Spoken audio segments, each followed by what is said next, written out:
কলারোয়ার Dhandia press ক্লাবের আয়োজনে ইফতার মাহফিল অনুষ্ঠিত। সাতক্ষীরা জেলা থেকে মিজান এর ভিডিও চিত্রে বিস্তারিত দেখুন। কলারোয়ার ধানদিয়া প্রেস ক্লাবের আয়োজনে ইফতার মাহফিল ও দোয়া অনুষ্ঠান অনুষ্ঠিত হয়েছে।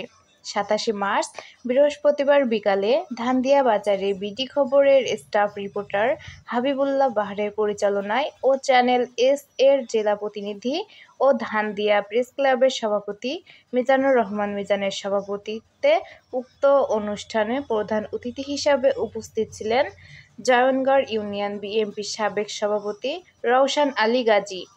প্রধান বক্তা হিসাবে উপস্থিত ছিলেন জয়নগড় ইউনিয়ন জামাতের আমির মাস্টার সিরাজুল ইসলাম।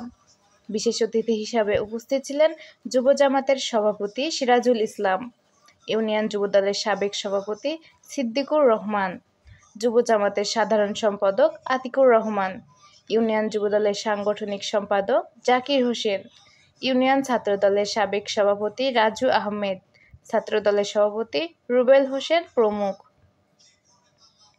অনুষ্ঠানের দোয়া পরিচালনা করে ধানদিয়া চৌরাস্তা আল আকসা জামে মসজিদের ইমাম হাফেজ কারি মাওলানা মুফতি হুজাইফা আল আজাদ। বক্তারা বলেন, সাংবাদিকরা সমাজের দর্পণ, তাদের কাছে প্রত্যাশা বস্তুনিষ্ঠ সংবাদ প্রকাশের মাধ্যমে দেশ ও জাতির কল্যাণ নিশ্চিত করুন আপনারা। সাথে আছে আমি সাদিয়া, দৈনিক সাতক্ষীরা দিগন্ত। বিভিন্নভাবে এখানে শেষ করছি। আসসালামু আলাইকুম। ভাই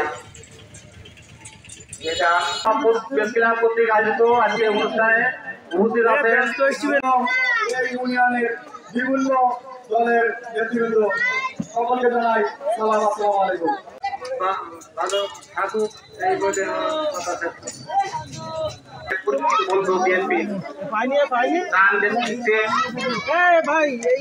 এ পর্যায়ে আমাদের দোয়া পরিচালনা করবেন আমাদের ধানদিয়া চৌরাস্তা বাজারে তোমার শাহী দরবারে দুখানা করে করেছি মেহেরবান আল্লাহ সর্বপ্রথম।